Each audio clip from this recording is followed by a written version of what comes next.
Merhaba arkadaşlar, kanalımıza hoş geldiniz. Bugün sizler için güzel çiftimiz Neslihan Atagül ve Burak Özçivit'ten birbirinden güzel fotolar hazırladı.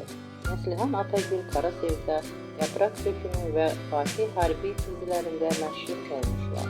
Biz de sizler için onların romantik karelerini hazırladık. Bu videoların devamlı gelmesini istiyorsanız kanalımıza abone olup yorum yazmayı unutmayın. Herkese teşekkürler.